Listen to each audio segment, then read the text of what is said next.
In the heart of the Middle East lies a land that has been the crossroads of civilizations and religions for thousands of years, Palestine. Today, these lands are at the center of the Israeli-Palestinian conflict, a struggle rooted not just in modern history, but stretching back to ancient times, shaped by conquests, migrations, and profound changes. This story is a chain linking the Canaanites to the Hebrews, Alexander the Great to the Romans, and the Ottomans to modern nation-states. What we now call the Israeli-Palestinian conflict is, in fact, the continuation of a struggle that has been reshaped time and time again. But why has such a small piece of land become the focal point of such an enormous conflict? In this video, we will embark on a journey from the historical significance of the land of Palestine to the roots of modern disputes and the situation today. If you're ready, let's uncover a story that spans thousands of years. The conflict we know today as the Israeli-Palestinian issue is not merely a product of modern history. Its roots stretch back thousands of years. Situated at the heart of the Middle East, these lands have served as a crossroads for civilizations and have hosted countless cultures throughout history. The land of Palestine was home to the Canaanites as far back as the 2000s BCE. The Canaanites cultivated these fertile lands and engaged in trade to sustain their lives. Later, the region came under the influence of the Egyptians and remained under their control for a long period. However, one of the most significant historical transformations of these lands occurred with the arrival of the Hebrews. In the 13th century BCE, the Hebrews, led by Moses, left Egypt and settled in the land of Canaan. This event is described in the Torah as the beginning of their return to the Promised Land. In this region, the Hebrews established a powerful kingdom that became a significant political force.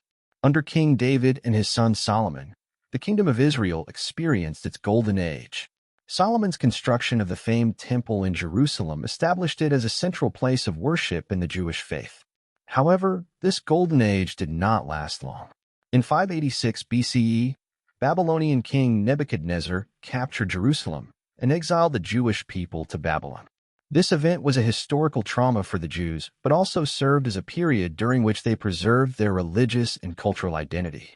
After the Babylonian exile, the Jews returned to Jerusalem with the permission of Persian King Cyrus the Great and rebuilt the temple.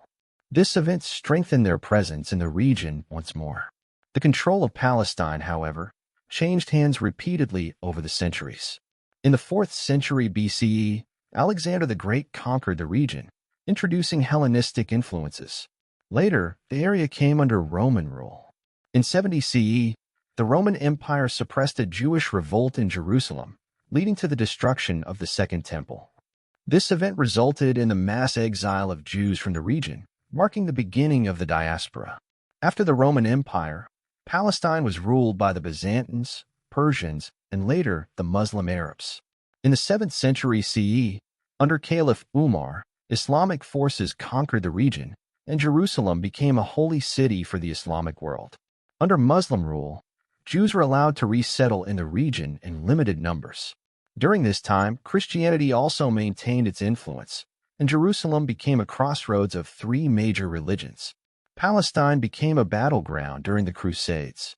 In the 11th and 12th centuries, Christian Europeans seized control of Jerusalem, but was later reclaimed by Muslim forces under the leadership of Saladin. This era transformed Jerusalem once again into a center of religious contention. In the 16th century, the Ottoman Empire conquered a region, ruling Palestine for 4 centuries. The Ottoman period is generally regarded as relatively peaceful, with Jewish, Muslim, and Christian communities coexisting. However, as the Ottoman Empire weakened and the idea of modern nation-states emerged, this balance began to unravel. By the late 19th century, the Zionist movement emerged.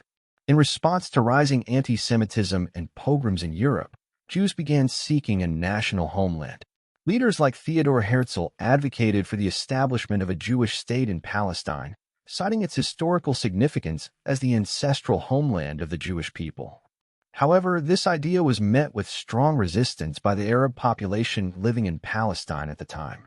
Arabs considered this land their homeland and perceived the arrival of another nation as a direct threat. By the early 20th century, as the Ottoman Empire began to collapse, Palestine underwent a significant transformation. Following World War I, Britain assumed control over the region and supported Jewish immigration. This further heightened tensions between the Jewish and Arab populations, turning Palestine into the epicenter of modern conflicts. The policies of Britain in support of Jewish immigration became particularly evident with the 1917 Balfour Declaration. This declaration pledged British support for the establishment of a national home for the Jewish people in Palestine, while also promising to protect the rights of the Arab population in the region.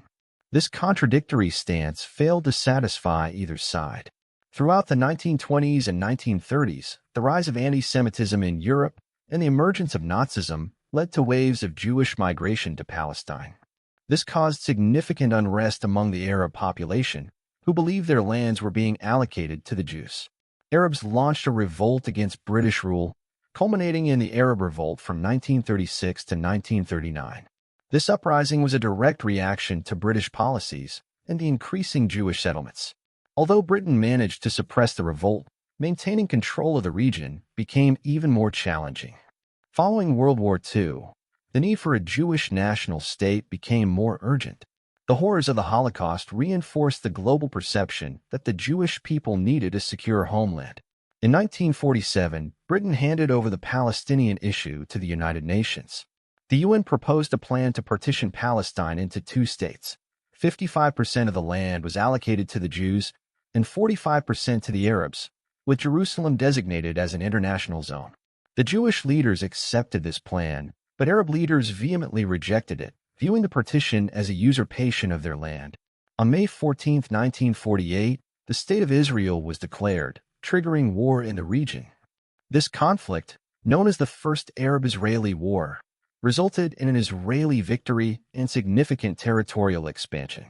By the end of the war, 78% of Palestinian lands were under Israeli control, with the West Bank annexed by Jordan and Gaza administered by Egypt.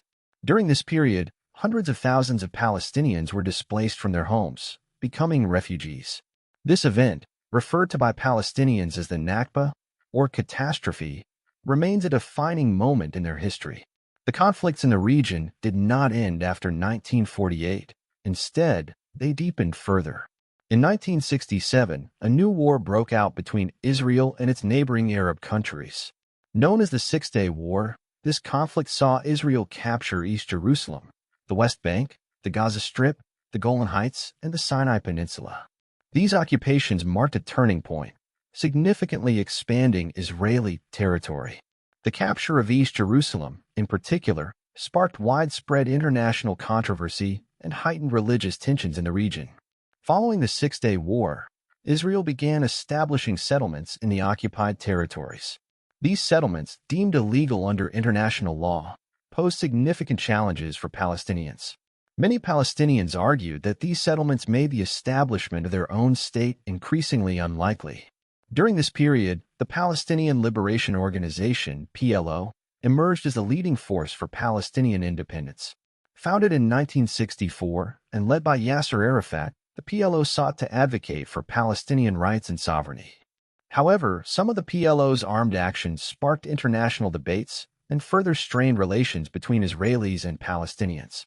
In 1987, Palestinians launched a mass uprising against Israeli occupation, known as the First Intifada.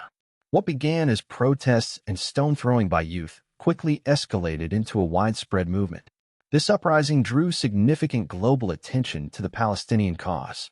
However, many civilians lost their lives during this period, and peace negotiations once again stalled. The 1990s brought renewed hopes for peace with the Oslo Accords. Israeli and Palestinian leaders engaged in negotiations aimed at establishing a two-state solution. Despite these efforts, key issues, such as the status of Jerusalem, the right of return for refugees, and the expansion of Israeli settlements, remained unresolved, presenting significant obstacles to lasting peace. Today, the Israeli-Palestinian conflict is not just a regional dispute but an international crisis. Issues such as the status of Jerusalem, settlement expansion, and refugee rights continue to fuel tensions between the two sides. Yet, hope for peace has not entirely faded. Achieving peace between Israelis and Palestinians holds profound significance not only for the region but for the entire world.